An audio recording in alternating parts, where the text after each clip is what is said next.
बिहानको 10 बज्यो। यो समय घरमै बसेर सुनेर पढ्न मिल्ने कार्यक्रम रेडियो स्कुलको हो। नमस्कार हाम्रा प्रिय विद्यार्थी भाइ बहिनीहरू, तपाईहरू सबैजनालाई कार्यक्रम रेडियो स्कुलमा हामी हार्दिक स्वागत गर्दछौं। कार्यक्रम रेडियो स्कुल लकडाउनको बेला विद्यालय बन्द हुँदा शिक्षण सिकाइ क्रियाकलापबाट विद्यार्थी भाइ बहिनीहरू वञ्चित हुनु नपरोस् भनेर तयार पारिएको सिकाइ सहजीकरण कार्यक्रम हो। यो कार्यक्रम मेचीनगर नगरपालिकाको सहयोग एवं शिक्षक महासंघ प्याप्सन तथा एनप्याप्सन मेचीनगरको समन्वयमा उत्पादन गरिएको हो। भाइ बहिनीहरूलाई थाहै छ, हामी आइतबारदेखि शुक्रबारसम्म कक्षा 5 देखि 10 सम्मका भाइ बहिनीहरूका निमित्त रेडियो कक्षा प्रसारण गर्छौं। आज बिहीबार सामाजिक बार, सबै तहमा नेपाली माध्यममा सामाजिक विषयको सिकाइ सहजीकरण हुनेछ। 10 बजेदेखि 10:30 बजेसम्म कक्षा 5 र 6 का विद्यार्थी भाइ बहिनीहरूका लागि कक्षा सञ्चालन हुनेछ भने 10:30 बजेदेखि 11 बजेसम्म कक्षा 7 र 8 का विद्यार्थी भाइ बहिनीहरूका लागि कक्षा सञ्चालन हुँदा 11 बजेदेखि 11:30 बजेसम्म कक्षा 9 र 10 का विद्यार्थी भाइ बहिनीहरूका लागि कक्षा सञ्चालन हुनेछ। रेडियो साथी 98.6 मेगाहर्ज, रेडियो साथीको फेसबुक टाइमलाइन तथा अनलाइन रेडियोसाथी.com लगइन गरेर पनि कार्यक्रम सुन्न सक्नुहुनेछ। अबको पालोमा कक्षा 5 र 6 का विद्यार्थी भाइ बहिनीहरूका लागि विषय विज्ञ शिक्षकज्यूहरूबाट कक्षा सञ्चालन हुँदैछ। त्यसैले कापी कलम लिएर रेडियो सुन्दै टिपोट गर्दै पढौं है त। नमस्ते भाइ बहिनीहरू, स्वागत छ रेडियो क्लासमा। घरमै बसेर हामी दैनिक रूपमा फरक फरक विषयहरू पढिरहेका छौं। भाइ बहिनीहरू, अहिले हामी कोरोना भाइरसका कारण बाहिर कतै जान सकिरहेका छैनौं। धेर बहुत जे भए पनि हामीहरू कक्षामा नगएकोले गर्दा अध्ययनहरू रोकिएको छ र थोरै लकडाउन सहज बने पनि हामी धेरै टाढा जान सकिरहेका छैनौं। विद्यालय खुलेका छैनन् र यस्तो बेलामा अझै पनि हामीले घरमै बसेर हामीलाई सुरक्षित राख्न सक्छौं। यो बन्दाबन्दीको समय, यो लकडाउनको समय हामीले जे भएर पनि खेप्नुपर्ने हुन्छ। अब रेडियो साथी मार्फत यो लेखाइ सिकाइको कार्यक्रम अथवा यो क्लासरूमको अवधारणाबाट हामीले केही फाइदा लिएका छौं भन्ने मैले आशा गरेको छु। आज पनि म सधैँ झैं बिहीबार कक्षा 5 र 6 को सामाजिक विषयलाई लिएर भाइ बहिनीहरू सामु उपस्थित भएको छु। मेरो नाम डिल्लीराम भण्डारी, म अरुणोदय आवासीय सेकेन्डरी बोर्डिङ स्कुलबाट। र प्यारा भाइ बहिनीहरू, आज हामी नेपाली माध्यमबाट सामाजिक अध्ययनलाई बुझ्ने कोसिस गर्नेछौं। प्यारा भाइ बहिनीहरू, अब आउनुहोस् त रेडियो सेट नजिकै बसेर सुन्दै लेख्दै र मनन गर्दै पढौं है त। कक्षा 5 र 6 को पढाइ सिकाइमा केही भिन्नता भए पनि म दुवै कक्षालाई समेट्ने गरी अगाडि बढ्न कोसिस गर्नेछु। प्यारा भाइ बहिनीहरू, आज कक्षा 5 को अरूलाई पनि बुझौं भन्नाले अरूका समस्याहरू पनि बुझौं भन्ने एउटा पाठ छ। त्यस्तै गएको हप्तामा मैले हाम्रो गाउँ भन्ने विषय, हाम्रो गाउँ भन्ने पाठ कक्षा 6 को सामाजिक विषयको अध्यापन गराउन अथवा यहाँ छलफल गर्न समय दिन सकिन र आज म त्यो विषयलाई पहिलो प्राथमिकता दिएर अगाडि बढ्नेछु। प्यारा भाइ बहिनीहरू, अब कलम र कापी लिएर रेडियो सेट नजिकै बसेर रमाइलो गर्दै पढौं है त। आज म हाम्रो गाउँ भन्ने पाठलाई भाइ बहिनीहरूसँग लिएर आएको छु। हामी कुन जिल्लामा बस्छौं लौ भन त? हो, हामी कोही झापामा बस्छौं, कोही इलाममा छौं भने अरू भाइ बहिनीहरू अन्य जिल्लाबाट पनि हामीलाई सुनिरहेको हुन सक्नुहुन्छ। अब बुझौं है त, जिल्लाभित्र गाउँ र शहरहरू पनि हुन्छन्, हो कि न भन्नुहोस् त? हामी झापा जिल्लामा बस्छौं भने झापा जिल्लाभित्र गाउँ र शहरहरू, जहाँ बाक्लो बस्ती बसाइ हुन्छ त्यो शहर भयो। जहाँ सुविधाहरू अथवा बाटाघाटाहरू हुन्छन् र अन्य धेरै सुविधाहरू हुन्छ त्यो भनेको शहरी क्षेत्र भयो भने जहाँ यस्ता सुविधाहरू कम्ती हुन्छन् र घरहरू पातला हुन्छन् हैन, अनि जहाँ कृषि पेशालाई धेरै मानिसहरूले अंगालेका हुन्छन् त्यो भनेको गाउँ भन्ने बुझिन्छ। भाइ बहिनीहरू, यसरी हेर्दै मात्रै पनि गाउँ वा शहर भन्ने कुनै ठाउँमा नबुझ्न पनि सकिन्छ र कस्तोलाई गाउँ वास्तवमै भनिन्छ र कस्तोलाई शहर भनिन्छ भन्ने कुरा अझ म प्रष्ट तरिकाले भन्नेछु। तर अब बुझौं, गाउँ र शहर मिलेर एउटा जिल्ला बन्दछ, हैन भन्नुहोस् त? हाम्रो जिल्लाभित्र गाउँ र शहर छन्। यिनै गाउँ र शहरहरूबाट हाम्रो जिल्ला बनेको छ। कोही इलाममा हुनुहुन्छ, कोही झापामा हुनुहुन्छ, कोही मोरङमा हुनुहुन्छ भने यी जिल्लाभित्र गाउँहरू अथवा शहरहरू हुन्छन्। अब हेर्नुहोस् है त, यसलाई अहिलेको भाषामा वा संविधानत अथवा नेपालको मूल कानूनका रूपमा त्यसका आधारमा गाउँपालिका भनेर गाउँलाई र नगरपालिका भनेर शहरलाई भनेर चिनिन्छ अथवा बुझिन्छ। गाउँलाई गाउँपालिका भनिन्छ भने शहरलाई नगरपालिका भनेर बुझिन्छ। नानी बाबुहरू, तपाईहरु पनि गाउँपालिका वा नगरपालिकामा बस्नुहुन्छ। कोही मेचीनगर नगरपालिकामा बस्नु भएको छ भने यो हाम्रो नगरपालिका भित्रको बसाइ भयो। हामी गाउँ र नगर शहरका बारेमा छलफल गर्नेछौं। तर आज भने गाउँलाई मात्र बुझौं है त। पहिला हामीले गाउँ भन्नाले के हो, गाउँपालिका भनेको के हो भन्ने कुरा बुझ्नु पर्दछ। अब गाउँपालिका भनेको चाहिँ अहिलेको स्थानीय सरकार पनि हो। हाम्रा धेरै समस्याहरू छन् नि, ती सबै अहिले हाम्रो आफ्नै गाउँघरमा समाधान हुन्छन्। सामान्य झै झगडाका कुराहरू पनि अहिले हाम्रै गाउँमा समाधान गरिन्छ। किन नानीहरू? किनभने अहिले स्थानीय तहमा धेरै अधिकार दिइएको छ, हैन? यो शक्तिलाई विकेन्द्रित गरिएको छ, विकेन्द्रीकरण गरिएको छ भन्नाले अहिले धेरै प्रशासनिक कामहरू भयो, आर्थिक कुराहरूका कामहरू भयो, विकासका कामहरू भयो र स्थानीय गाउँ समाजमा आइपर्ने झै झगडाहरू भए यी सबै अहिले हाम्रै स्थानीय तहमा समाधान हुन्छन्। हो कि हैन भन्नुहोस् त? हामीले धेरै टाढा धाइरहनु पर्दैन। संविधानले नै यी सबै कुराहरूको व्यवस्था गरेको छ। अब हामी गाउँको कुरा गरौं। अब गाउँ भनेको के हो त? धेरैले गाउँ भन्ने बित्तिकै आफ्नो मन मस्तिष्कमा नक्सा बनाइसक्नु भयो, हैन त? हो पनि, तर हामी गाउँलाई यसरी जानौं है त। नेपाल राज्यको कुनै एक वा एक भन्दा बढी गाउँलाई किल्ला खोलेर घोषणा गरिएको क्षेत्र नै गाउँ हो, जुन संविधानत हुन्छ। त्यहाँको जनसंख्या, भूगोल आदि कुराहरू, प्राकृतिक सम्पदा आदि कुराहरूलाई र त्यसको क्षेत्रलाई हेरेर चाहिँ नेपाल सरकारले गाउँको नाम तोकेर यो गाउँ क्षेत्र भनेर घोषणा गरेको हुन्छ। त्यसलाई हामी गाउँपालिका भन्छौं, हैन भाइ बहिनीहरू? त्यतिकै गाउँको नाम त आउँदैन। त्यसैले गर्दाखेरि क्षेत्रलाई हेरेर त्यसलाई विभाजन गरिएको हुन्छ। अनि नेपालमा जम्मा अहिलेसम्म 460 वटा गाउँपालिकाहरू छन् भने नानीहरू गाउँको वा नेपालकै सबैभन्दा सानो प्रशासनिक एकाइ हो भनेर पनि बुझ्नुपर्छ।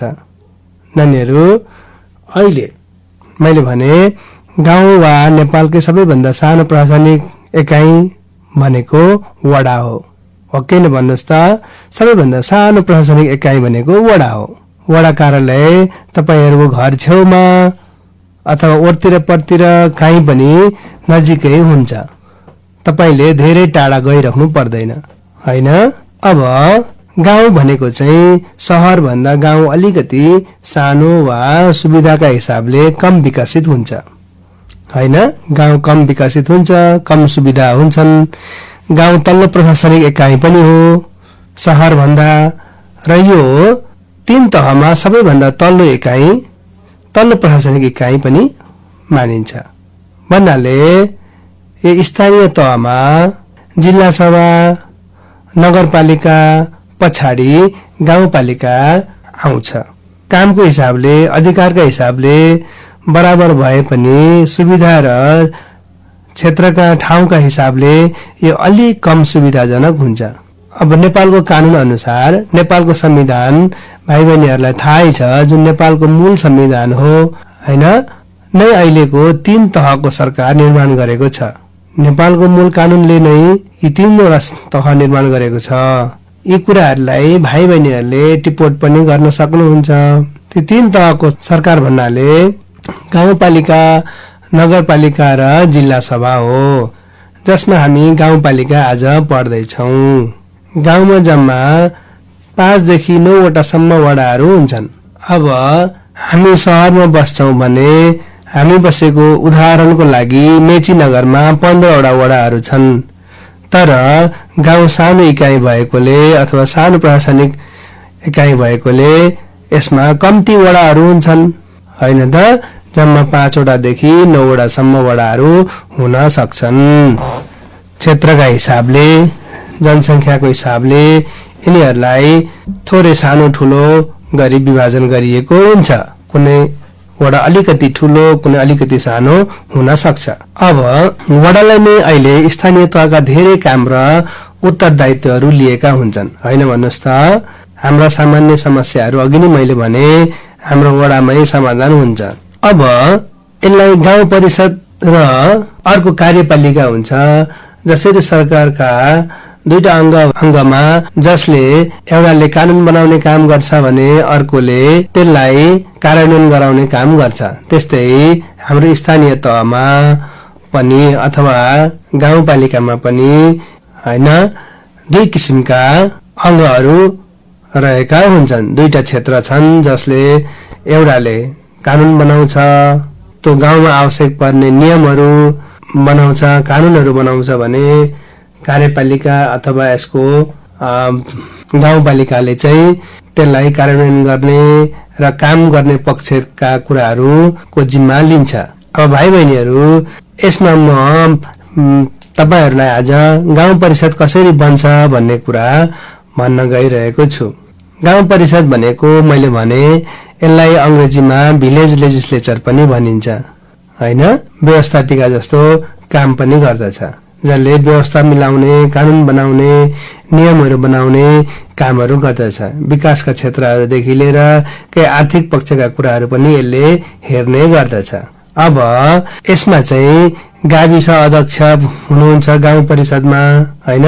अनि उपाध्यक्ष, गाविस उपाध्यक्ष हुनुहुन्छ। जुन एउटा गाउँपालिका छ त्यो भित्र रहने मुख्य व्यक्ति भनेको गाविस अध्यक्ष र दोस्रोमा गाविस उपाध्यक्ष हुन्। त्यस्तै मैले भने एउटा गाउँपालिकामा 5 देखि 9 वडाका वडा सदस्यहरू पनि हुन्छन्, हैन? वडा अध्यक्षहरू पनि हुन्छन्, जसमा गाविस अध्यक्ष र उपाध्यक्ष, वडा अध्यक्षहरू जस्तो 5 वटा वडा छन् भने 5 जना वडा अध्यक्षहरू, 9 वडा छन् भने 9 वडा वडा अध्यक्षहरू यसका सदस्यहरू हुनुहुन्छ।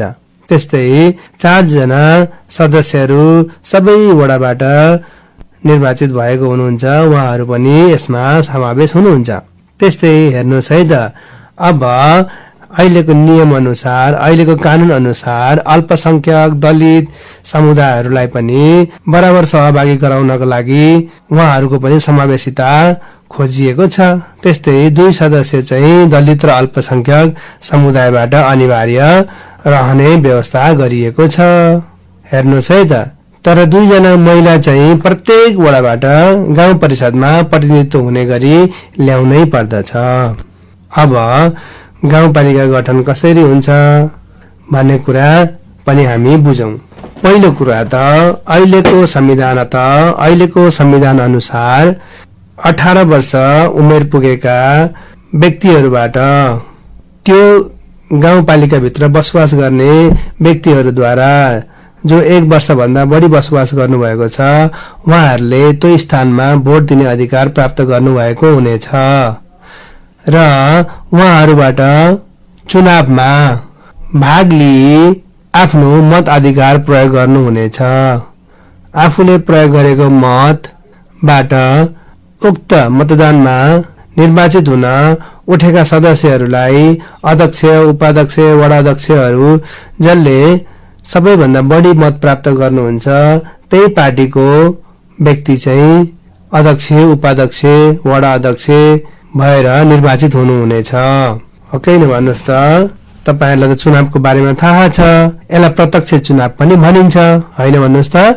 प्रत्यक्ष चुनाव जसमा हामी प्रत्यक्ष रूपमा गएर हामीले मन पराएका मान्छेलाई आफ्नो भोट अथवा मत प्रत्यक्ष रूपमा दिने व्यवस्था छ। अब त गाउँपालिका भित्र 18 वर्ष उमेर पुगेका र कम्तीमा 1 वर्ष बसोबास गरेका नेपाली नागरिकले चुनावद्वारा छानिने अथवा मनोनयन हुने भन्दा पनि छानिनेलाई मत दिने गरिन्छ। अब हेर्नुहोस् है, यसरी चाहिँ छनौट प्रक्रिया हुन्छ। अब मैले अघि भनेको थिएँ गाउँपालिकाको गठन चाहिँ कसरी हुन्छ त भन्दाखेरि जम्मा यसमा 13 सदस्य हैन एउटा समूह हुन्छ जसले गाउँपालिकाका सम्पूर्ण कार्यविधिहरूलाई हेर्ने गर्दछ अथवा काम कारबाहीलाई हेर्ने गर्दछ। अब यसको गठन चाहिँ कसरी हुन्छ त भन्दाखेरि मैले अघि नै भने पहिलो प्रक्रिया त भोट नै हो। त्यसपछि आउने भनेको भोटबाट निर्वाचित हुने व्यक्तिहरू जस्तै अध्यक्ष 1 जना, उपाध्यक्ष 1 जना, यसमा फरक फरक पार्टीका अथवा स्वतन्त्र कोही पनि हुन सक्नुहुन्छ हैन। हेर्नुहोस् है, अध्यक्ष 1 जना हुन्छ, उपाध्यक्ष 1 जना हुन्छ, वडा अध्यक्ष जस्तो वडा अनुसार नै हुन्छन्। जस्तो 5 वडा वडा छन् भने 5 जना वडा अध्यक्ष, 6 वडा छ भने 6 वडा र 9 वडा छन् भने 9 वडा वडा अध्यक्षहरू निर्वाचित हुनुहुनेछ हैन। त्यस्तै यसमा 2 निर्वाचित सदस्यहरू जसमा दलित र अल्पसंख्यक समुदायको कुरा गरे मैले, उहाँहरू पनि समावेश हुनुहुन्छ। यसरी 13 सदस्यीय एउटा गाउँपालिका समिति बन्दछ, कार्य समिति बन्दछ। यसलाई कार्यपालिका अथवा यसैले गाउँपालिकाको सम्पूर्ण कामहरू हेर्ने गर्दछन्। अब यिनीहरू नै स्थानीय व्यक्तिहरूका प्रत्यक्ष पहुँचमा हुने र यहाँहरूले नै गाउँका अथवा स्थानीय तहका मान्छेहरूको गुनासोहरू सुन्ने, समस्याहरू समाधान गर्ने, आइपरेका कुराहरूलाई समाधान गर्ने कार्यहरू गर्नुहुन्छ र साथै विकासका कार्यहरू पनि गर्नुहुन्छ। हो कि हैन भन्नुहोस् त। तपाईहरुको छेउमा पनि यस्ता व्यक्तिहरू हुनुहुन्छ भने तपाईका केही समस्याहरू छन् भने उक्त व्यक्तिहरूलाई अथवा तपाईका प्रतिनिधिहरूलाई तपाईले आफ्नो समस्याहरू राख्न सक्नुहुन्छ। अब तपाईले यसको बारेमा अन्य कुराहरू बुझ्नु पर्दाखेरि यिनीहरूको काम गर्ने समय भनेको चाहिँ 5 वर्षसम्मको हुन्छ। बुझ्नुभयो त। यहाँहरूले जो हामीसँग निर्वाचित भएर आउनु भएको छ उहाँहरूको काम गर्ने समय अवधि भनेको 5 वर्षको हुन्छ। 5 वर्ष पछाडि यहाँ कार्य अवधि सकिन्छ र फेरि अर्को 5 वर्षको लागि निर्वाचन हुने गर्दछ हैन त। कति भाइ बहिनीहरूलाई त चुनावको बारेमा थाहा नहुन पनि सक्छ। अब अर्को कुरा पनि बुझ्नुपर्ने कुरा के छ भने एउटा गाउँ पालिकाको अध्यक्ष, नगरपालिकाको अध्यक्ष 2 पटक भन्दा बढी अध्यक्ष हुन पाउने व्यवस्था छैन। उनीहरूले मात्र 2 पटक अध्यक्षको पद सम्हाल्न पाउने छन्। तेस्रो पटक भने यो चुनावमा सहभागी हुन नपाउने व्यवस्था पनि छ। यो पनि एउटा राम्रो पक्ष हो। अब भाइ बहिनीहरू, हामीले यसभन्दा अन्य कुराहरू केही गाउँका सम्बन्धमा जान्नको लागि इच्छुक हुनुहुन्छ भने हामीलाई कमेन्टमा अथवा यस रेडियो साथीको टेलिफोन नम्बरमा प्रत्यक्ष सम्पर्क गरेर पनि आफ्ना जिज्ञासाहरू राख्न सक्नुहुन्छ। र यी जिज्ञासाहरू तपाईहरूले आफू नजिकै रहेका कोही त्यस्ता व्यक्तिहरू जो गाउँमा सक्रिय हुनुहुन्छ राजनीतिक रूपमा उहाँहरूलाई पनि सोध्न सक्नुहुन्छ। र बुवा आमा जसलाई यसको ज्ञान छ उहाँहरूले पनि तपाईलाई अझै धेरै कुराहरू बताउन सक्नुहुन्छ। मैले यसका केही आवश्यक कुराहरू मात्र तपाईहरूलाई भनेको छु। तपाईहरूले यति जान्नुभयो भने कक्षा 6 को लागि पर्याप्त हुन्छ भन्ने मैले आशा गरेको छु। आज मैले नानीहरूलाई के भने त भन्दा गाउँ भनेको के हो भनेर बुझाएँ, शहर र गाउँमा के अन्तर हुन्छ भनेर बुझाएँ, परिचय दिए, गाउँपालिका भनेको के हो भनेर परिचय दिए र कसरी हाम्रा सदस्यहरू चाहिँ छनौट प्रक्रियामा कसरी आउँछन्, उहाँहरूलाई हामीले कसरी छनौट गर्छौं भनेर पनि भने। भोट मार्फत उहाँहरूलाई हामीले चुनाव जिताएर ल्याएका हुन्छौं भन्नाले उहाँहरू प्रत्यक्ष रूपमा स्थानीय जनताहरूप्रति उत्तरदायी हुनुहुनेछ, हैन त? त्यस्तै हामीले भोट दिएर, हामीले मतदान दिएर जिताएका व्यक्तिबाट हामी सन्तुष्ट भएनौं भने अर्को चुनावमा हामीहरूले यस्ता व्यक्तिहरूलाई जिताउनु पर्छ जसले सबैको भलो र विकासका कार्यहरू गर्न सकुन्। त्यस्तै गाउँपालिकाको गठन प्रक्रियाका बारेमा पनि मैले यहाँहरूलाई बताएँ, हैन? त्यसमा मैले भने अध्यक्ष, उपाध्यक्ष, वडा अध्यक्ष र मनोनित सदस्य गरेर जम्मा 13 सदस्य, हैन, गाउँपालिकामा सदस्यहरू रहनुहुनेछ। त्यस्तै मैले गाउँ परिषदका बारेमा पनि बताएँ। गाविस अध्यक्ष, गाविस उपाध्यक्ष, वडा अध्यक्ष, महिला सदस्यहरूको बारेमा कुरा गरेँ, वडा सदस्यहरूको बारेमा कुरा गरेँ, मनोनित सदस्यहरूको बारेमा कुरा गरेँ। यसरी पनि गाउँ परिषदको गठनको बारेमा मैले भाइ बहिनीहरूलाई बताएँ। अब भाइ बहिनीहरू एक दुईवटा कुराहरू मैले थपेर भनेको छु। के भने यहाँहरूको कार्यावधि 5 वर्षको हुन्छ र 2 पटक भन्दा अध्यक्ष भएको व्यक्ति तेस्रो पटक मतदानमा सहभागी हुन पाउँदैन। र गाउँ परिषदको काम चाहिँ के हो भन्नुहुन्छ भने नियम कानून निर्माण गर्ने, स्थानीय स्तरमा आवश्यक पर्ने कानूनहरूलाई निर्माण गर्ने, विकास निर्माण कार्यहरूलाई निर्णय दिने कामहरू हुन्छ भने यसको कार्यात्मक पक्ष अथवा कामको पक्षलाई हेर्ने भनेको चाहिँ गाउँपालिकाको गठन हुन्छ, त्यसले नै कार्यहरू गर्दछन्। भाइ बहिनीहरू सायद यहाँहरूले आजका मुख्य पोइन्टहरू, मुख्य मुद्दाहरू बुझ्नुभयो होला। अब तपाईहरुलाई सानो गृह कार्य घरमा अभ्यास गर्नको लागि छोडेर जाँदैछु। लेख्नुहोस् त गाविस भनेको के हो? एउटा लेख्नुहोस् गाविस भनेको के हो। दोस्रो लेख्नुहोस् गाउँ परिषदको गठन कसरी हुन्छ? गाउँ परिषदको गठन कसरी हुन्छ? भयो हैन? अब यसरी तपाईले यो दुईटालाई प्रयास गर्नुहोस् र तपाईको गाउँको नाम पनि लेख्न नबिर्सिनु होला। नगरपालिकामा बस्नुहुन्छ भने नगरपालिकाको नाम लेख्नुहोस् र गाउँपालिकामा बस्नुहुन्छ भने गाउँपालिकाको नाम पनि लेख्नुहोस् र तपाईको वडा अध्यक्ष को हुनुहुन्छ, गाविस अध्यक्ष अथवा नगरपालिका अध्यक्ष, मेयर उपमेयर पनि हुनुहुन्छ हैन। त्यसमा मेयर उपमेयरको नाम नगरपालिकामा हुनुहुन्छ भने, गाउँपालिकामा हुनुहुन्छ भने अध्यक्ष उपाध्यक्षको नाम पनि लेख्नुहोस्। तपाईलाई आउँदैन भने ओतिर परतिर र ठूला व्यक्तिहरूलाई, मान्यजनहरूलाई सोधेर पनि लेख्न सक्नुहुनेछ। लौ त भाइ बहिनीहरू, यहाँले आजको क्लास बुझ्नुभयो होला भन्ने अपेक्षा गरेको छु र आजको सामाजिक कक्षा यतिमै समापन भएको पनि जानकारी गराउँदछु।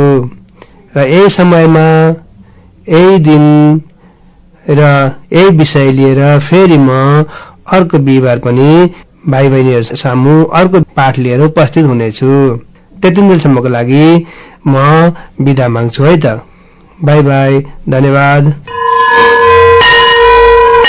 भाइ बहिनीहरूलाई फेरि स्वागत छ कार्यक्रम रेडियो स्कुलमा। तपाईहरूले भर्खरै कक्षा 5 र 6 का लागि तयार पारिएको कक्षा सुनिसक्नु भएको छ। कक्षा सुनिसकेपछि तपाईका केही प्रश्न वा जिज्ञासा भएमा रेडियो साथीको फोन नम्बर 023 563 037 मा फोन गरेर प्रश्न टिपाउन सक्नुहुनेछ वा हाम्रो फेसबुक पेजमा समेत प्रश्नहरू पठाउन सक्नुहुनेछ। अर्को कक्षामा भाइ बहिनीहरूको जिज्ञासाको समाधान गर्ने प्रयास गरिनेछ। अबको पालोमा कक्षा 7 र 8 का भाइ बहिनीहरूका लागि तयार पारिएको कक्षाहरू सञ्चालन गर्दैछौं। कक्षा 7 र 8 का विद्यार्थी भाइ बहिनीहरू कापी कलम लिएर तयार रहनुहोस् है त। नमस्ते, रेडियो साथी 98.6 मेगाहर्ज मार्फत तपाईहरुले सुन्दै आउनु भएको कार्यक्रम रेडियो स्कुलमा उपस्थित भइसकेको छु। आज सामाजिक विषयको कक्षा 7 र 8 को शिक्षक म केशव पोखरेल। त भाइ बहिनीहरू, तपाईहरु कक्षा 7 र 8 को विद्यार्थी भाइ बहिनीहरू हुनुहुन्छ भने अवश्य पनि आज पनि तपाईहरु रेडियो सेट अगाडि बसिसक्नु भएको छ। सामाजिक विषयको अध्ययन गर्नको लागि अवश्य पनि अब आज हामी कुराकानी गर्नेछौँ नेपालको भौगोलिक स्थितिको बारेमा, अर्थात नेपालका जिल्ला र प्रदेशहरूको बारेमा हामी कुराकानी गर्नेछौँ।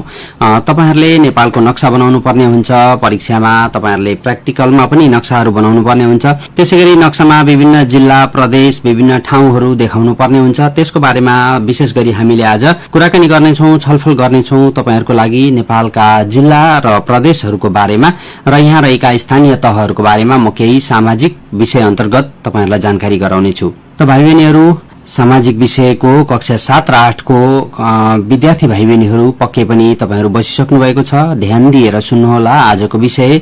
यो विषय तपाईहरुको लागि सामान्य ज्ञानसँग सम्बन्धित पनि कुराहरू धेरै रहने गर्दछ। सामाजिक विषय अन्तर्गत नेपालका जिल्ला र प्रदेशहरूको कुराकानी गर्दाखेरि त भाइ बहिनीहरू तपाईहरुलाई थाहा नै होला, नेपाललाई भौगोलिक रूपमा हिमाली, पहाडी र तराई गरी 3 क्षेत्रमा विभाजन गर्न सकिन्छ र गरिएको छ, हैन त? हिमाली, पहाडी र तराई गरी 3 क्षेत्रमा विभाजन गरिएको छ। तपाईहरुले अघिल्ला कक्षाहरूमा पनि यो कुराहरू पढिसक्नु भएको छ अवश्य पनि, होइन त? त भाइ बहिनीहरू, केन्द्रबाट मात्र देशका कुना काप्चासम्म विकासका कार्यहरू सञ्चालन गर्न सम्भव हुँदैन भन्ने सोच राखेर स्थानीय तहमा स्थानीय सरकारको माध्यमबाट विकास निर्माणसँग सम्बन्धित सम्पूर्ण कार्यहरू सञ्चालन गर्न नेपालमा जम्मा 753 वटा स्थानीय तह निर्माण गरिएका छन्। पक्कै पनि तपाईहरुलाई थाहा भएकै कुरा हो, स्थानीय तह भन्नाले पालिकाहरूलाई बुझाउँछ, अर्थात नगरपालिका र गाउँपालिकाहरू रहेका छन्। त भाइ बहिनीहरू, ल भन्नुहोस् त नेपालमा जम्मा स्थानीय तहहरूको संख्या कति छ? अवश्य पनि तपाईहरुले भनिसक्नु भएको छ 753 वटा। र त्यसैगरी त्यो भन्दा माथिल्लो लेभलमा अथवा माथिल्लो तहमा रहेको छ प्रदेश। जम्मा नेपालमा प्रदेशहरूको संख्या चाहिँ कति छन् त? अवश्य पनि विद्यार्थी भाइ बहिनीहरू, जम्मा प्रदेशहरू 7 वटा रहेका छन्। तपाईहरुलाई थाहा भएको कुरा हो। भनेपछि नेपाललाई जिल्लामा पनि निर्माण गरिएको छ, जिल्लाको तहलाई पनि निर्माण गरिएको छ नि त। जम्मा नेपालमा जिल्लाहरूको संख्या चाहिँ कति छ त विद्यार्थी भाइ बहिनीहरू? जम्मा जिल्लाको संख्या अवश्य पनि तपाईहरु भनिरहनु भएको छ, जम्मा 77 वटा जिल्लाहरू रहेका छन् नेपालमा। नेपालको भौगोलिक वितरण अथवा भौगोलिक रूपमा नेपाललाई कसरी विभाजन गरिएको छ त भन्दा जम्मा 7 वटा प्रदेश, 77 वटा जिल्ला र 753 वटा स्थानीय तह, जुन स्थानीय तहलाई हामी नगरपालिका र गाउँपालिका गरेर विभाजन गर्न सक्दछौं। त अवश्य पनि विद्यार्थी भाइ बहिनीहरू, हामी आज बसिरहेको ठाउँ अथवा तपाईलाई कसैले तपाईको ठेगाना सोध्यो भने के बताउनुहुन्छ? पक्कै पनि तपाई कहाँ बस्नु भएको छ? सबैभन्दा पहिला तपाई के भन्नुहुन्छ? म यो गाउँमा बस्छु। एउटा सानो गाउँ हुन्छ, अर्थात त्यसभन्दा माथि तपाईको के हुन्छ? वार्ड हुन्छ, हैन? वार्ड हुन्छ। अनि त्यसभन्दा माथि नगरपालिका वा गाउँपालिका। तपाई कहाँ बस्नु भएको छ? नगरपालिकामा हो कि गाउँपालिकामा हो? अहिले हामी यो जुन रेडियोबाट बोलिरहेका छौं अथवा हामी जुन ठाउँमा बसिरहेका छौं यो भनेको मेची नगर नगरपालिका रहेको छ। अर्थात हाम्रो रेडियो स्टेशन रहेको ठाउँ भनेको मेची नगर नगरपालिका वार्ड नम्बर 6 हो। त्यस्तै तपाई बस्नु भएको ठाउँ कहाँ हो त? मेची नगर नगरपालिका वार्ड नम्बर 1 हो कि 2 हो कि अथवा इलामको रोङ गाउँपालिकामा हुनुहुन्छ कि हैन? विभिन्न ठाउँहरुमा तपाईहरु हुनुहुन्छ। जहाँ बसेर हामीलाई सुन्दै हुनुहुन्छ पक्कै पनि तपाईलाई थाहा भयो आफू बसेको ठाउँ कहाँ हो अथवा आफू बसेको ठाउँ कुन पालिकामा पर्दछ र कति नम्बर वार्ड पर्दछ। त्यसपछि हामी के भन्छौं? जिल्ला भन्छौं।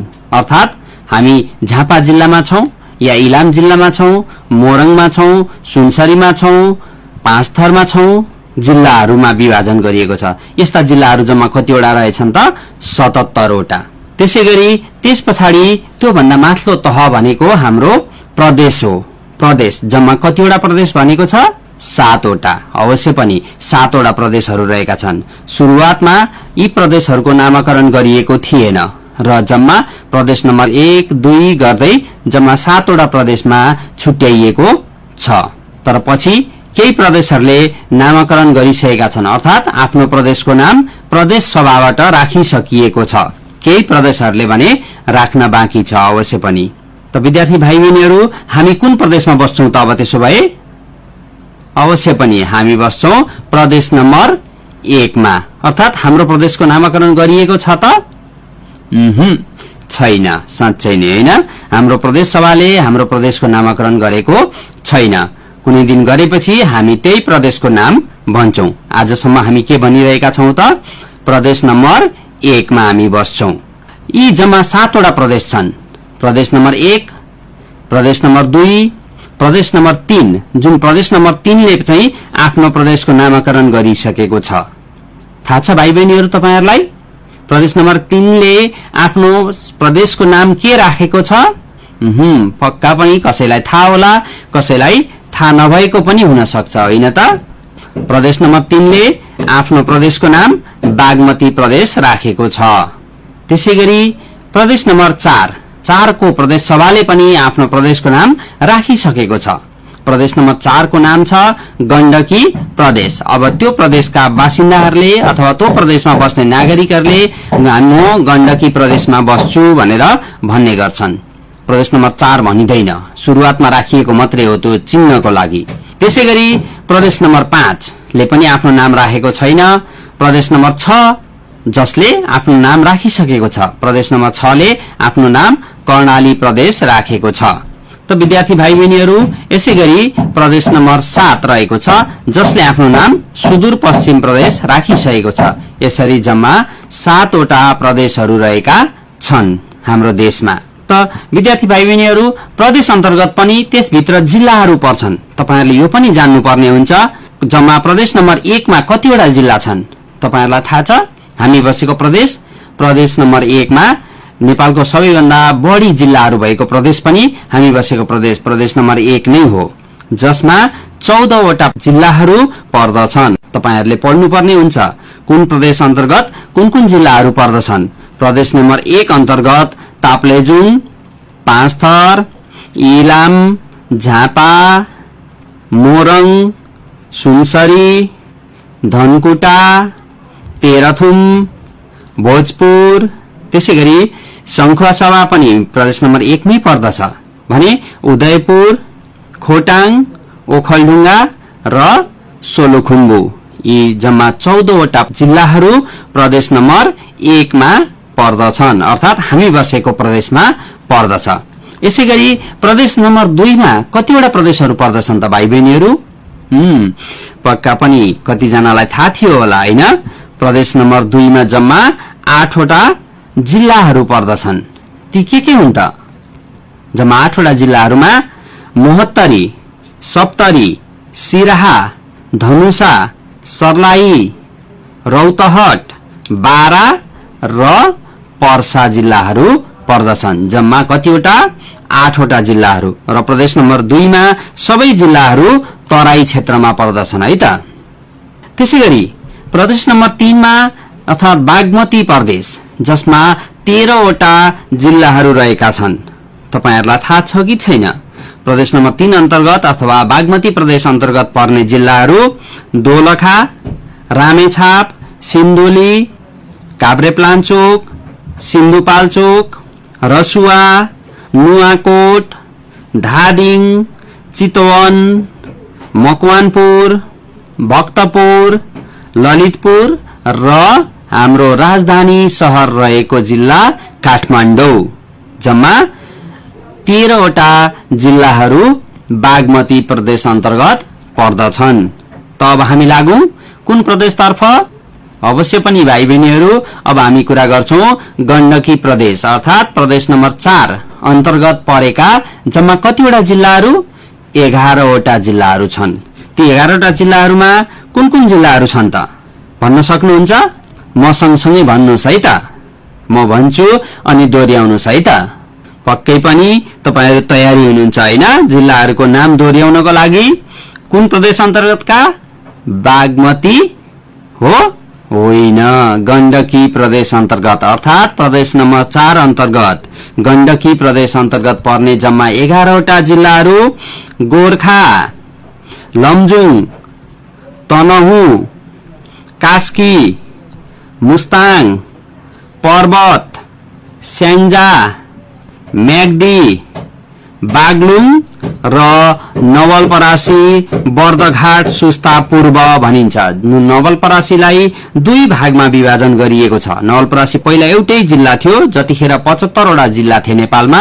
त्यसपछि 77 वटा जिल्ला हुँदा नवलपरासीलाई छुट्याएर प्रदेश नम्बर 4 र प्रदेश नम्बर 5 मा पारिएको छ, जस अन्तर्गत प्रदेश नम्बर 4 अर्थात गण्डकी प्रदेशमा नवलपरासी बर्दघाट सुस्ता पूर्व भनेर छुट्याइएको छ। यसरी प्रदेश नम्बर 4 अर्थात गण्डकी प्रदेश अन्तर्गत जम्मा 11 वटा जिल्लाहरू रहेका छन्। त भाइ बहिनीहरू, अब कुरा गरौं कुन प्रदेशको? प्रदेश नम्बर 5। प्रदेश नम्बर 5 ले पनि आफ्नो नामाकरण गरेको छ त? छैन, हैन त? पक्कै पनि। प्रदेश नम्बर 5 अन्तर्गत जम्मा 12 वटा जिल्लाहरू रहेका छन्। ती कुन कुन हुन् त? अघि मैले भनेको थिएँ नि, प्रदेश नम्बर 4 अन्तर्गत नवलपरासी पर्छ भनेर। प्रदेश नम्बर 5 मा पनि नवलपरासी बर्दघाट सुस्ता पश्चिम भनेर पर्छ। यो छुट्टिएको जिल्ला हो। त्यसैगरी दोस्रो रूपन्देही, कपिलवस्तु, पाल्पा, अर्घाखाँची, गुल्मी, रोल्पा, प्युठान, दाङ, बाके, बर्दिया र रुकुम। रुकुमलाई पनि फेरि छुट्याइएको छ है त। पहिला 75 वटा जिल्ला हुँदा रुकुम एउटा जिल्ला थियो भने अहिले रुकुमलाई पनि छुट्याएर प्रदेश नम्बर 5 र 6 मा पारिएको छ। र प्रदेश नम्बर 5 मा रुकुम पूर्वी भाग, रुकुमको पूर्वी भाग पर्दछ, जुनलाई पूर्वी रुकुम पनि भनिन्छ, पूर्वी रुकुम पर्दछ। यसरी जम्मा प्रदेश नम्बर 5 अन्तर्गत 12 वटा जिल्लाहरू रहेका छन्, हैन त? पक्कै पनि। तपाईहरुसँग आफ्नो पुस्तक छ भने हेर्न सक्नुहुनेछ। तपाईहरुको पुस्तकमा कक्षा 8 को पुस्तकमा पेज नम्बर 79 नेपालका जिल्ला र प्रदेशहरू भन्ने पाठ 6 अन्तर्गत तपाईहरुलाई राखिएको छ। हाम्रो पृथ्वी अन्तर्गतको यो पाठ पर्छ, त्यसमा राखिएको छ। प्रदेश नम्बर 5 अन्तर्गतका यी जिल्लाहरूको बारेमा मैले जानकारी गराएँ। त यसैगरी विद्यार्थी भाइ बहिनीहरू, अब लागौं हामी प्रदेश नम्बर 6 अर्थात प्रदेश नम्बर 6 को नाम के अरे त? तपाईहरुले जानिसक्नुभयो अवश्य पनि, कर्णाली प्रदेश, हैन? कर्णाली प्रदेश अन्तर्गत जम्मा जिल्लाहरूको संख्या कतिवटा रहेका छन् थाहा छ तपाईहरुलाई? अवश्य पनि विद्यार्थी भाइ बहिनीहरू, प्रदेश नम्बर 6 अर्थात कर्णाली प्रदेश अन्तर्गत जम्मा 10 वटा जिल्लाहरू रहेका छन्। 10 वटा जिल्लाहरू मध्येमा अघि मैले कुरा गरे, सबैभन्दा पहिला रुकुम, जुन रुकुमको पश्चिम भाग, रुकुम पश्चिम पर्दछ।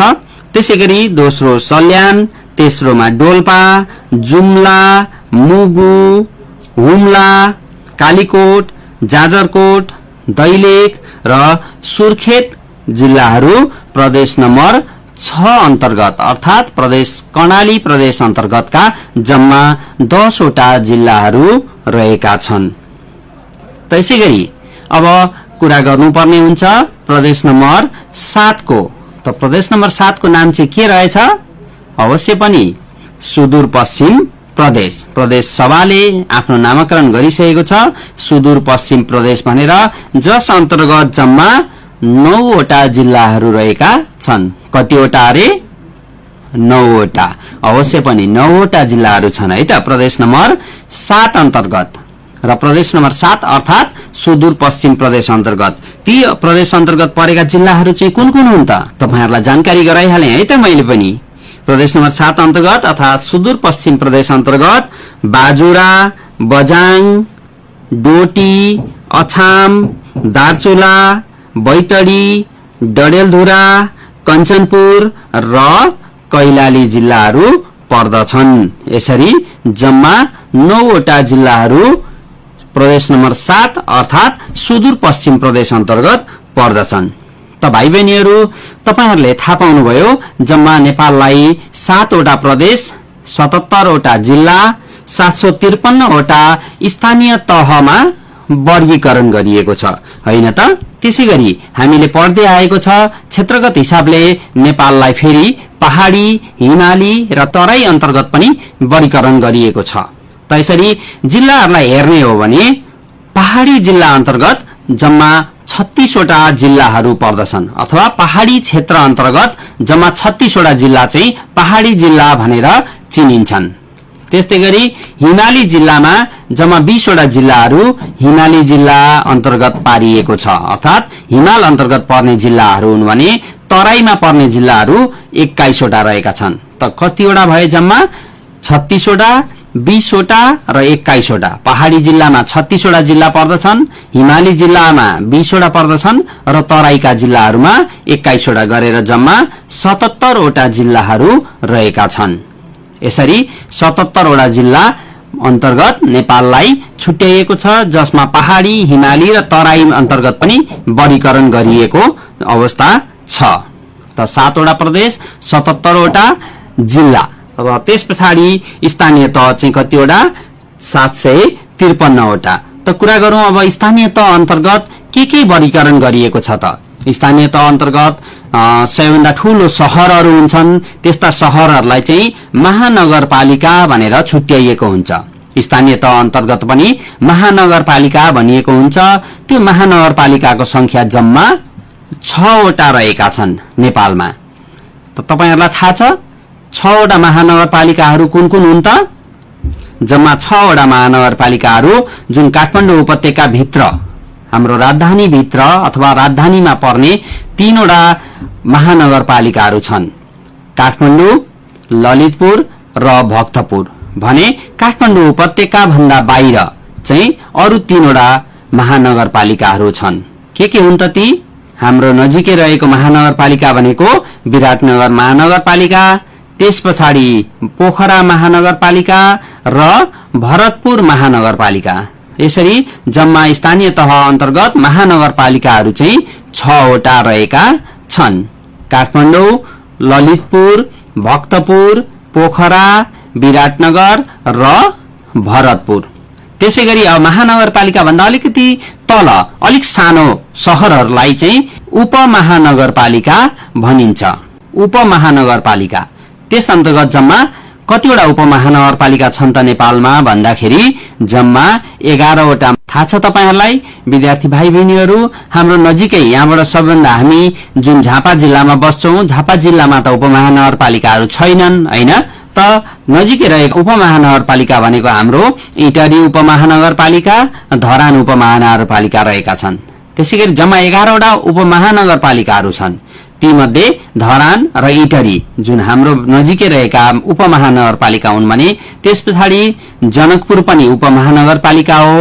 अर्को जितपुर सिमरा छ, अनि कलैया, अनि हेटौडा, त्यसैगरी बुटवल, नेपालगञ्ज, तुलसीपुर, धनगढ़ी र घोराही दाङमा पर्छ, घोराही उपमहानगरपालिका रहेका छन्। जम्मा 11 वटा उपमहानगरपालिकाहरू रहेका हुन्छन्। यसरी महानगरपालिका अलि ठूला शहरहरू, सबै सेवा सुविधा भएका शहरहरूलाई महानगरपालिका अन्तर्गत राखिएको छ।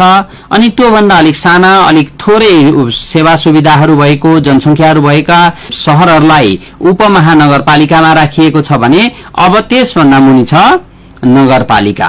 नगरपालिका अन्तर्गत जम्मा 276 वटा नगरपालिका पर्छन्। त्यस अन्तर्गत महानगरपालिका र उपमहानगरपालिका पनि त्यही भित्र पर्छ है त। जम्मा उपमहानगरपालिका र महानगरपालिका, महानगरपालिका 6 वटा, उपमहानगरपालिका 11 वटा र नगरपालिकाहरू चाहिँ 276 वटा छन्।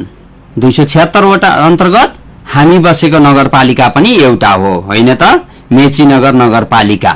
यसैगरी कोही मेचीनगर भन्दा बाहिर पनि हुन सक्नुहुन्छ, कोही भद्रपुर नगरपालिकामा हुनुहुन्छ होला, कोही बिर्तामोड नगरपालिकामा हुनुहुन्छ होला हैन, कोही इलाम नगरपालिकामा हुनुहुन्छ होला, बेग्ला बेग्लै नगरपालिकामा हुन सक्छौं। अर्थात 276 वटा नगरपालिकाहरू, स्थानीय तह अन्तर्गत 276 वटा नगरपालिकाहरू रहेका छन्। त्यस्तै गाउँपालिकाको संख्या चाहिँ कति छ त अब भन्दा जम्मा 753 मा बाँकी रह्यो 460 वटा।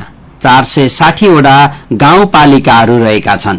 जस्तो कि हामी अहिले नजिकै रहेको हाम्रो मेचीनगरसँगै जोडिएको बुद्ध शान्ति गाउँपालिका, इलाम जिल्लाको हेर्ने हो भने रोङ गाउँपालिका जुन मेचीनगरसँगै जोडिएको छ, इलाम जिल्ला अन्तर्गत पर्छ। यी धेरैवटा यसरी जम्मा 460 वटा गाउँपालिकाहरू रहेका छन् स्थानीय तह अन्तर्गत। त यति कुरा गरिरहँदा प्रत्येक गाउँपालिका वा नगरपालिकाहरूमा वडाहरू पनि हुन्छन् हैन त। वार्ड नम्बर भन्छौं नि हामी छुट्याइएका हुन्छन्। कुनैमा 5 वडादेखि लिएर 13 वडासम्म छन् हैन, 30-35 वडासम्म महानगरपालिकाहरूमा वार्डहरू रहेका हुन्छन्। जम्मा वडाहरूको संख्या भनेको चाहिँ नेपालमा 6743 वडाहरू रहेका छन्, वडाको संख्याहरू रहेका छन्। त भाइ बहिनीहरू, हामीले स्थानीय तहहरूको बारेमा पनि पक्कै पनि कुराकानी गरिसकेका छौं र तपाईहरुले बुझ्नु भएको हुनुपर्छ हैन त। भनेपछि हाम्रो नेपाललाई तराई, पहाड र हिमाल गरेर 3 वटा क्षेत्र अन्तर्गत विभाजन गरिएको छ र राजनीतिक हिसाबले हाम्रो देश नेपाललाई 7 वटा प्रदेशमा विभाजन गरिएको छ भने 77 वटा जिल्ला, 753 वटा स्थानीय तह अन्तर्गत विभाजन गरिएको छ। त आज हामीले यी कुराहरू यहाँहरु समक्ष गर्यौं। पक्कै पनि तपाईले अब बुझिसक्नु भएको हुनुपर्छ नेपालमा प्रदेशका संख्या कति रहेका छन्, कुन कुन प्रदेशमा कतिवटा जिल्ला रहेका छन्, यी कुराहरू हामीले आज गर्यौं हैन त। त भाइ बहिनीहरू, आजको कक्षामा सामाजिक विषय अन्तर्गतको कक्षा 7 र 8 का विद्यार्थी भाइ बहिनीहरूले नेपालका जिल्ला र प्रदेशहरूका बारेमा र स्थानीय तहहरूका बारेमा पनि केही कुराहरू सिक्नुभयो। आजको कक्षा यही सकिन्छ। अर्को कक्षामा तपाईहरु समक्ष फरक विषयवस्तुहरू लिएर सामाजिक विषय अन्तर्गतको फरक विषयवस्तु, फरक पाठ लिएर म केशव पोखरेल उपस्थित हुनेछु। आजको लागि भने बिदा हुन्छु। हवस् त, नमस्कार। भाइ बहिनीहरू, तपाईहरु अहिले कार्यक्रम रेडियो स्कुल सुन्दै हुनुहुन्छ। कक्षा सुनिसकेपछि तपाईका केही प्रश्न वा जिज्ञासा भएमा रेडियो साथीको फोन नम्बर 023-563-037 मा फोन गरेर प्रश्न टिपाउन सक्नुहुनेछ वा हाम्रो फेसबुक पेजमा समेत प्रश्नहरू पठाउन सक्नुहुनेछ। अर्को कक्षामा भाइ बहिनीहरूको जिज्ञासाको समाधान गर्ने प्रयास गरिनेछ। अब आजको अन्तिम कक्षामा कक्षा 9 र 10 का विद्यार्थी भाइ बहिनीहरूका लागि कक्षा सञ्चालन हुँदैछ। कक्षा 9 र 10 का विद्यार्थी भाइ बहिनीहरू कापी कलम लिएर तयार रहनुहोस् है त। नमस्कार भाइ बहिनीहरू, आज हामी फेरि पनि रेडियो साथी सुन्दै रहेका छौं हैन त। म आज मेरो कक्षा सुरु गर्नुभन्दा अगाडि सदा चाहिँ फेरि पनि तपाईहरुलाई मेरो परिचय दिन चाहन्छु। म गोपाल प्याकुरेल, शहीद दशरथ चन्द्रमावि चारली मेचीनगर 13 को माध्यमिक तहको सामाजिक विषयको शिक्षक। हामीले सामाजिक अध्ययन विषय अन्तर्गत अस्तिको कक्षामा व्यवस्थापिकाको सन्दर्भमा चर्चा गरेका छौं। व्यवस्थापिकाको परिचय दियौं अथवा व्यवस्थापिकाको भनेको के हो भन्ने चर्चा गर्यौं। यसको गठन कसरी हुन्छ, अनि व्यवस्थापिकाका सदस्यहरूको लागि आवश्यक पर्ने योग्यताहरू के हुन्, अनि कानून बन्ने प्रक्रिया नेपालमा के कस्तो रहेको छ अथवा व्यवस्थापिकाले कसरी कानून बनाउँछ भन्ने सन्दर्भमा हामीले चर्चा गरिसक्यौं हैन त। तपाईहरुले अस्ति जसले कक्षा लिनुभयो उहाँहरूलाई थाहा छ नि हैन, टिप्नु भएको छ। पक्का पनि तपाईहरुले टिप्दै जानुपर्छ। अहिले तपाईहरुले जति सुन्नुभयो, जति टिपोट गर्दै जानुभयो, जति मेहनत गर्दै जानुभयो, पछि फेरि विद्यालय खोलिसकेपछि तपाईहरुलाई पढ्नलाई, बुझ्नलाई सजिलो हुन्छ। अब त्यो कक्षालाई म निरन्तरता दिन चाहन्छु। हामीले त्यही पाठ, अघिल्लो हप्ताकै पाठलाई म निरन्तरता दिन गइरहेको छु। व्यवस्थापिका, हाम्रो देशको संविधानले व्यवस्थापिका, प्रदेश व्यवस्थापिका समेतको व्यवस्था गरेको छ। संघीय व्यवस्थापिका जो हामीले चर्चा गरिसकेको छौं र अब प्रदेश व्यवस्थापिकाको चर्चा गर्न गइरहेका छौं। संघीय व्यवस्थापिका संघमा अथवा केन्द्रमा रहन्छ। उसले सबै राष्ट्रभरि सिंगो राष्ट्रको प्रतिनिधित्व गर्दछ भने प्रदेश व्यवस्थापिकाले सम्बन्धित प्रदेशको व्यवस्था गर्दछ। यसको गठन कसरी हुन्छ भन्ने सन्दर्भमा अघिल्लो क्लासको चर्चा तपाईहरुले त्यहाँ टिप्पणी गर्नु भएको छ नि। प्रत्यक्ष र समानुपातिक टिप्नु भएको छ नि हैन। प्रत्यक्ष भनेको व्यक्ति निर्वाचित हुने, समानुपातिक भनेको दलले प्राप्त गरेको मतको आधारमा व्यक्ति निर्वाचित हुने। व्यक्ति त दुई ठाउँ व्यक्ति नै निर्वाचित हुन्छ, तर उसमा चाहिँ प्रत्यक्ष व्यक्ति निर्वाचित हुनेलाई प्रत्यक्ष निर्वाचन पद्धति भनेर भनियो। समानुपातिक भनेको दल, राजनीतिक दलले प्राप्त गरेको मतको आधारमा व्यक्ति निर्वाचित हुने पद्धति। दुईटै पद्धति प्रदेश व्यवस्थापिकाको निर्वाचनमा लागू गरिएको छ, कानूनी व्यवस्था रहेको छ। अब पहिलो हुने निर्वाचन प्रणालीद्वारा अथवा प्रत्यक्षद्वारा 60% र समानुपातिकबाट 40% सदस्यहरू निर्वाचित हुने व्यवस्था छ प्रदेश व्यवस्थापिकाको लागि। फेरि सुन्नुहोस् त, प्रदेश व्यवस्थापिका संघीय कानूनले तोके अनुसार र नेपालको संविधानले व्यवस्था गरे अनुसार आवश्यक पर्ने सीट संख्याको 60% प्रत्यक्ष निर्वाचन पद्धतिद्वारा र 40% समानुपातिक निर्वाचन पद्धतिद्वारा निर्वाचित हुने व्यवस्था रहेको छ। अब यसले यो प्रदेश व्यवस्थापिकाले के गर्छ तपाईको मनमा खुल्दुली हुन सक्छ। कानून त संघीय व्यवस्थापिकाले बनाउने भइगयो, यसले के गर्छ प्रदेशका लागि आवश्यक पर्ने कानूनको निर्माण गर्छ। आफ्नो प्रदेशलाई कसरी अरू अन्य प्रदेशभन्दा अब्बल बनाउने भन्ने कुरा का लागि समग्र आवश्यक पर्ने कानूनको यसले तयार पार्छ, निर्माण गर्छ र आफ्नो प्रदेशभित्र लागू गर्दछ। यो व्यवस्थापिका हामीले कति तहको पढ्यौं? 2 तह। एउटा संघीय व्यवस्थापिका जो अघिल्लो क्लासमा हामीले चर्चा गरिसकेका छौं र प्रदेश व्यवस्थापिका।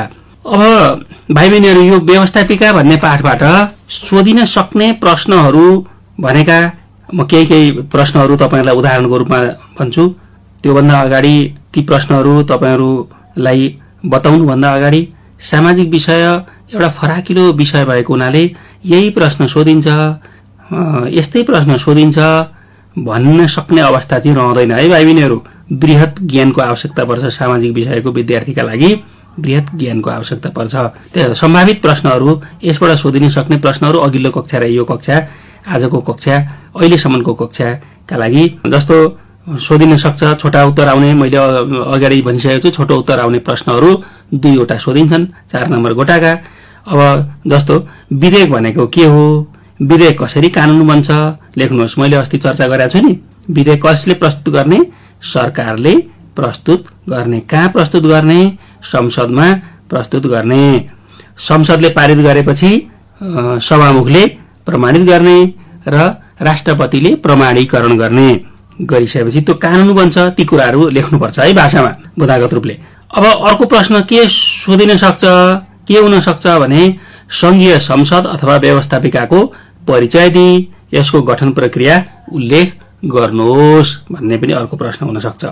त्यस्तै गरी संघीय संसदको परिचय दिई संघीय संसदको सदस्य हुन आवश्यक योग्यताको सूची तयार पार्नुहोस् भनेको छ। योग्यता भनेको तपाईले उमेर मात्रै सम्झिनु भएन नि, फेरि उमेर मात्रै सम्झिनु भएन। के चाहिन्छ भनेको थिएँ मैले? नेपाली नागरिक हुनुपर्छ, अनि उमेरको हकमा प्रतिनिधि सभामा 25 वर्ष, राष्ट्रिय सभामा 35 वर्ष है।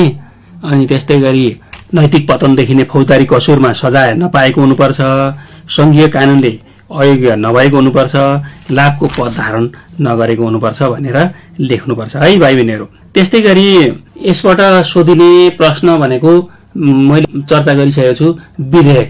विधेयकबाट कानून बन्ने प्रक्रिया उल्लेख गरी एक संवाद तयार गर्नुहोस्।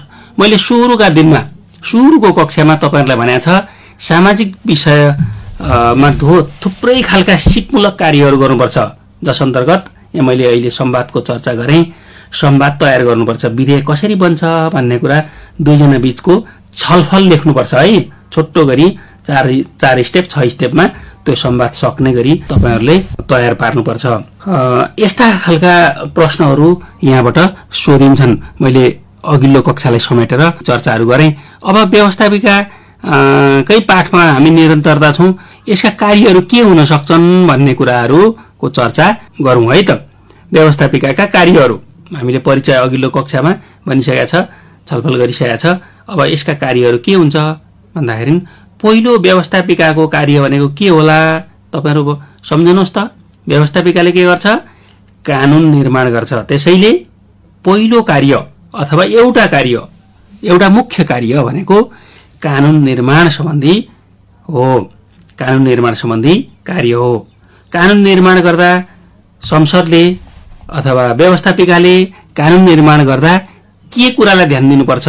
जनभावनालाई ध्यान दिनुपर्छ, जनताको अभिमतलाई ध्यान दिनुपर्छ, जनआवश्यकतालाई ध्यान दिनुपर्छ, देशको आवश्यकतालाई ध्यान दिनुपर्छ, जसलाई जनभावना अनुरूपको संविधान कानून भनेर पनि भनिन्छ। त्यस्तै गरी अब कानून निर्माण कसरी गर्छ व्यवस्थापिकाले? मैले सम्झिनुहोस् त, विधेयकमा छलफल हुन्छ, बहस हुन्छ, अनि त्यसपछि पारित हुन्छ। त्यसमा संशोधन पनि हुन सक्छ, पारित हुन्छ, पारित नहुन पनि सक्छ। पारित भएन भने त कानून बन्ने नै भएन। त्यो विधेयक कसले प्रस्तुत गर्ने? सरकारले प्रस्तुत गर्ने। त्यो विधेयक छलफल गरी बहस गरी पारित गरिसकेपछि कानून हुन्छ। त्यसैले व्यवस्थापिकाको मुख्य काम भनेको कानून निर्माण गर्ने हो। कानून निर्माण गर्ने प्रक्रिया त मैले अस्ति भनिसकेका छु। त्यस्तै गरी प्रशासनिक कार्य दोस्रो काम भनेको प्रशासनिक कार्य, प्रशासन सञ्चालन गर्ने। प्रत्यक्ष यसले प्रशासन सञ्चालन चाहिँ गर्दैन है भाइबहिनीहरू। यसले प्रत्यक्ष रूपले प्रशासन सञ्चालन नगरेर प्रशासन सञ्चालन गर्ने प्रशासनिक कार्य चाहिँ वास्तवमा सरकारको हो, सरकारले गर्ने हो। तर सरकारलाई प्रशासनिक कार्यमा यसले मद्दत पुर्याउँदछ। त्यसैले यसले पनि गर्ने काम प्रशासनिक कार्य हो भनेर पनि भन्न सकिन्छ। सरकारलाई सुशासनको लागि घचघच्याउँछ। तपाईले सुन्नु भएको छ, टेलिभिजन हेर्नु भएको छ, रेडियो सुन्नु भएको छ। सांसदहरूले विभिन्न सवालहरूमा संसद चलिरहेको बेला आवाज उठाइरहेका हुन्छन्, आफ्ना कुराहरू राखिरहेका हुन्छन्। त्यो चाहिँ केका लागि हो भन्दाखेरि सरकारलाई घचघच्याएको हो, सुशासनका लागि, असल शासनका लागि घचघच्याएको हो। त्यस्तै गरी सरकारलाई चाहिँ ध्यानाकर्षण गर्छन् सांसदहरूले, संसदले, व्यवस्थापिकाले ध्यानाकर्षण गर्छन्। कुनै पनि कुरामा सरकारको ध्यानलाई आकृष्ट गर्छन्।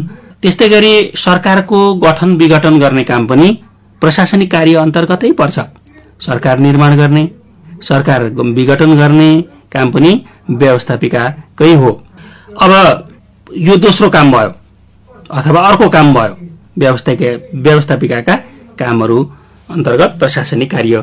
सरकारको आलोचना गरेर, विशेष गरेर खास गरी विपक्षी दलहरूले आलोचना गर्छन् नि, किन गरे होला भन्नुहुन्छ होला तपाईहरू। त्यो चाहिँ प्रशासनिक कार्यमा मद्दत पुर्याएको। विपक्षीहरूले खास गरी आलोचना गर्नै पर्छ। सरकारका नराम्रा कामहरूको खुलेर आलोचना गर्नु। पक्षका सांसदहरूले पनि गर्ने हो। त्यो सरकारका नराम्रा कामहरूको, सरकारका कमजोरीहरूको आलोचना गरेन भने सरकारले सुशासन कायम गर्न सक्दैन, देशलाई राम्रोसँगले देशको शासन सञ्चालन गर्न सक्दैन। हाम्रो पनि त हामीले कमजोर गर्यौं भने साथीभाइले कमजोरी औँल्याइदिएनन् भने, अनि हामी शिक्षकहरूले तपाईहरू विद्यार्थीले पढ्नुपर्छ है, यसरी भएन, पढाइ अलिक पुगेन अथवा अनुशासन उल्लङ्घन भयो भनेर बेला बेला भन्नु भने तपाईहरू पनि त बिग्रन सक्नुहुन्छ नि त। त्यसै गरी सरकारलाई सहयोग पुर्याउने काम सांसदहरूले गर्नुहुन्छ। ती सांसद भनेको व्यवस्थापिकाका सदस्यहरू हुनुहुन्छ। अनि व्यवस्थापिकाले गर्ने काम भनेको प्रशासनिक कार्य हो, प्रशासन सञ्चालन गर्नका लागि मद्दत गर्ने कार्य हो। दुईटा कार्य भयो। अब तेस्रो कार्य भनेको आर्थिक नियन्त्रण सम्बन्धी कार्य हो। आर्थिक नियन्त्रण भनेको के त भन्दाखेरि सरकारले बजेट प्रस्तुत गर्छ व्यवस्थापिकामा बजेटमाथि छलफल हुन्छ। अहिले चलिरहेको छ बजेट। अस्ति हाम्रो कानूनले व्यवस्था गरे अनुसार हरेक जेठको 15 गते आगामी वर्षको लागि बजेट प्रस्तुत गर्नुपर्छ। त्यो बजेटमाथि छलफल गर्ने र सांसदहरूले व्यवस्थापिकाले पारित गर्ने, बजेट पारित नभइकन अर्को वर्ष खर्च गर्न पाइँदैन। त्यस्तै गरी कर लगाउने, सरकारी खर्चको स्वीकृति दिने, सरकारले त्यसै खर्च गर्न पाउँदैन भाइबहिनीहरू। व्यवस्थापिकाले खर्चको स्वीकृति दिएको परिधिभित्र रहेर सरकारले खर्च गर्नुपर्ने हुन्छ, जसलाई सरकारी खर्च भनेर भनिन्छ। अब कर तपाईहरुलाई थाहा छ नि, ट्याक्स लगाउन पनि सरकारले जताभावी ट्याक्स लगाउन पाउँदैन। त्यो ट्याक्स लगाउने अनुमति कहाँबाट प्राप्त गर्नुपर्छ सरकारले भन्दाखेरि व्यवस्थापिकाबाट प्राप्त गर्नुपर्छ।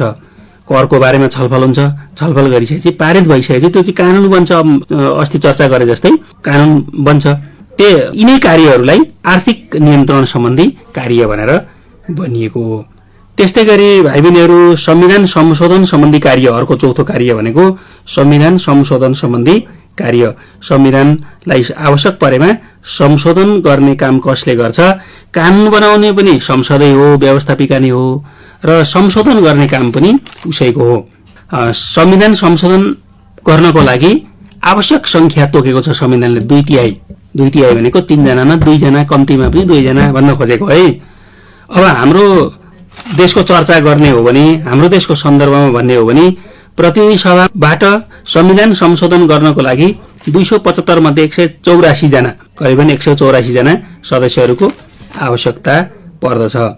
तब मात्रै संविधान संशोधन हुन्छ। 2/3 भनेको 3 भाग लगाउने, सदस्यहरूलाई 3 भाग लगाउने र 2 भागले मात्रै, 2 भागभन्दा ज्यादाले संविधान संशोधन गर्न सक्छन्। यसरी संविधान संशोधन सम्बन्धी कार्य पनि व्यवस्थापिकाका कार्य हुन्। यी संघीय व्यवस्थापिकाका कार्य है, फेरि प्रदेश व्यवस्थापिकाका कार्य होइनन्।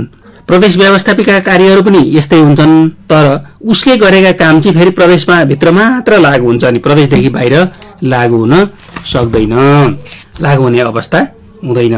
अब त्यसै गरी व्यवस्थापिका कार्यहरू कतिवटा भए? 4वटा। के? कानून निर्माण गर्ने, प्रशासनिक कार्य गर्ने, आर्थिक नियन्त्रण गर्ने र संविधान संशोधन गर्ने। यी कार्यहरू व्यवस्थापिका, संघीय व्यवस्थापिकाका कार्यहरू भए। अब व्यवस्थापिकाको बारेमा तपाईहरुले बुझिसक्नुभयो, बुझ्नुहुन्छ होला, किताब पनि हेर्नुहोस्। आवश्यक कुराहरू तपाईहरुले टिप्पणी गर्दै जानुपर्छ। टिप्पणी गरेका कुराहरू, नबुझेका कुराहरू तपाईले रेडियो मार्फत पनि हामीलाई सोध्न सक्नुहुन्छ। नबुझेका कुराहरू राखेर पछि सरलाई, म्याडमहरूलाई विद्यालय खोलेपछि तपाईहरुले सोध्न सक्नुहुन्छ। ल, अब हामी अर्को पाठमा प्रवेश गरौँ है। समय रहेको छ। कार्यपालिका, व्यवस्थापिका सिद्धिसकेपछि कार्यपालिकाको व्यवस्था नेपालको संविधानको भाग 7 मा गरिएको छ। कति भागमा अरे? भाग 7 मा। व्यवस्थापिकाको व्यवस्था भाग 8 मा छ भने कार्यपालिकाको व्यवस्था भाग 7 मा गरिएको छ। कार्यपालिका के हो त भन्ने चर्चा गरौँ। कानूनको कार्यान्वयन गर्ने निकायलाई कार्यपालिका भनिन्छ। कानूनको कार्यान्वयन गर्ने भएर नै यसलाई कार्यपालिका भनेको हो। कार्य गर्ने, कार्यान्वयन गर्ने, जसलाई अर्को शब्दमा, अर्को भाषामा के पनि भनिन्छ भने मन्त्री परिषद पनि भनिन्छ, सरकार भनिन्छ। सुन्नुभएको छ नि? मन्त्री परिषद भने, सरकार भने सुनेको छ नि? सरकारले यो गरेन, त्यो गरेन, यो गरो, त्यो गरो भनेर भन्छ नि सरकार। हो, त्यो सरकार नै कार्यपालिका हो, जसलाई मन्त्री परिषद पनि भनेर भनिन्छ। नेपालको सन्दर्भमा कार्यकारी अधिकार मन्त्री परिषदमा निहित रहेको हुन्छ। कार्यपालिकामा निहित हुन्छ। कार्यपालिका मन्त्री परिषदलाई नि कार्यपालिका भनिसकेपछि कार्यकारी अधिकार, मुख्य राज्यको कार्यकारी अधिकार भनेको मन्त्री परिषदमा अथवा कार्यपालिकामा रहन्छ। र हाम्रा 3 तहका सरकार छन् नेपालमा। 3 तहका सरकार छन् अथवा कार्यपालिकाको व्यवस्था, 3 तहका कार्यपालिकाको व्यवस्था रहेको छ। ती के हुन् थाहा छ तपाईहरुलाई? थाहा छ? ल सुन्नुहोस्। 3 तहका सरकार भनेको, 3 तहका कार्यपालिका भनेको संघीय कार्यपालिका जो संघमा रहन्छ, केन्द्रमा रहन्छ, प्रदेश कार्यपालिका प्रत्येक प्रदेशमा रहन्छ र स्थानीय कार्यपालिका प्रत्येक स्थानीयमा रहन्छ। 3 तहका सरकार। अहिले 3 तहका सरकार भनेर भनिन्छ नि, त्यही नै भन्न खोजेको 3 तहको कार्यपालिका। अब संघीय कार्यपालिका कसरी बन्छ भन्ने चर्चा गरौँ है त। बुझ्नुभयो नि? कार्यपालिका भनेको के हो भन्दाखेरि कानूनको कार्यान्वयन गर्ने। कानून कसले बनाउने? व्यवस्थापिकाले बनाउने। व्यवस्थापिकाले तयार पारित गरेको कानूनको कार्यान्वयन गर्ने काम कार्यपालिकाको हो। कार्यपालिकालाई मन्त्री परिषद पनि भनिन्छ, सरकार पनि भनिन्छ। हाम्रो देशको सन्दर्भमा कार्यपालिका 3 तहका रहेका छन्: संघीय कार्यपालिका, प्रदेश कार्यपालिका र स्थानीय कार्यपालिका। संघीय कार्यपालिका कसरी गठन हुन्छ भन्ने सन्दर्भमा कानूनमा उल्लेख भए अनुसार संसदको अथवा व्यवस्थापिकामा रहेका कुल सदस्यहरूको बहुमत प्राप्त दलको नेता प्रधानमन्त्री हुने व्यवस्था रहेको छ। कुनै पनि दलको नेताले प्रधानमन्त्री बन्ने अवसर प्राप्त गर्छ, तर बहुमत प्राप्त हुनुपर्छ। बहुमत भनेको के हो त भन्दाखेरि सरल भाषामा बुझ्दा जम्मा सदस्य संख्याको आधा भन्दा कम्तीमा 1 जना बढी, आधा र अरु 1 जना थप संख्यालाई बहुमत, त्यसलाई सामान्य बहुमत भनिन्छ है। फेरि भाइ बहिनीहरु, अघि मैले चर्चा गरे 2/3, त्यो 2/3 भनेको चाहिँ 3 भागमा 2 भाग भन्न खोजेको हो है। अब संविधान संशोधनका कार्यमा, व्यवस्थाका कार्यमा 2/3 को चर्चा गरे नि मैले। 2/3 सदस्यले संविधान संशोधन गर्न सक्छन् भने त्यो चाहिँ 3 जना मध्ये 2 जना भने हो। यो बहुमत भनेको चाहिँ सामान्य बहुमत हो, आधा भन्दा 1 जना बढी हुनुपर्छ। त्यसैगरी कार्यपालिकाको प्रमुख व्यक्तिलाई प्रधानमन्त्री भनेर भनिन्छ। व्यवस्थापिकाको प्रमुख व्यक्ति को हुने व्यवस्था छ? राष्ट्रिय सभाको हकमा अध्यक्ष, प्रतिनिधि सभाको हकमा सभामुख है। त्यस्तै गरी कार्यपालिकाको प्रमुख प्रधानमन्त्री रहने व्यवस्था छ। प्रधानमन्त्री चाहिँ राष्ट्रपतिबाट नियुक्ति हुने हो। को नियुक्ति हुने भन्ने कुराको यकिन कसले गर्छ? व्यवस्थापिका संसदले गर्छ। व्यवस्थापिकामा कायम रहेका दलहरूको बहुमत प्राप्त व्यक्ति सदस्यहरूमध्ये बहुमत प्राप्त हुने व्यक्ति प्रधानमन्त्री हुने व्यवस्था छ। त्यस्ता व्यक्तिलाई राष्ट्रपतिबाट प्रधानमन्त्री पदमा नियुक्ति गर्ने व्यवस्था रहेको छ। त्यस्तै गरी मन्त्री परिषदमा 25 जना भन्दा बढी हुनुहुँदैन।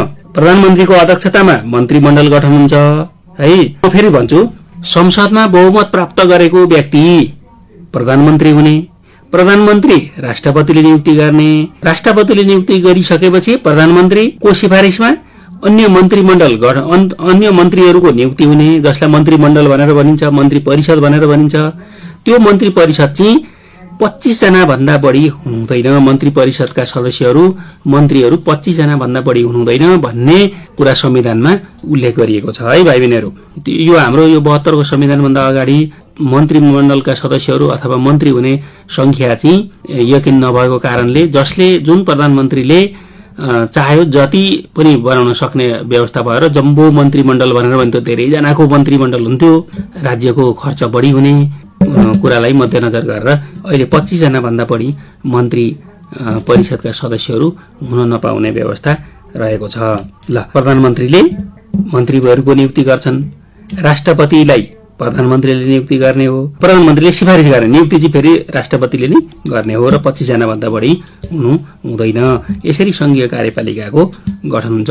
ल भाइ बहिनीहरू, आज हामीले व्यवस्थापिकाको केही चर्चा गर्यौं, प्रदेश व्यवस्थापिका र व्यवस्थापिकाका कार्यहरूको बारेमा चर्चा गर्यौं, व्यवस्थापिका भन्ने पाठबाट सोधिन सक्ने सम्भावित प्रश्नहरूको चर्चा गर्यौं र कार्यपालिकाको परिचय र कार्यपालिकाको गठन कसरी हुन्छ भन्ने कुराहरूको चर्चा गर्यौं। अब अर्को दिनको कक्षामा हामी कार्यपालिकाका कार्यहरूको बारेमा चर्चा गर्नेछौं। ल भाइ बहिनीहरू, आज यति नै कुराहरू, यति नै विषयवस्तुहरू तपाईहरू समक्ष राख्दै बिदा हुन्छु। हवस् त, नमस्कार।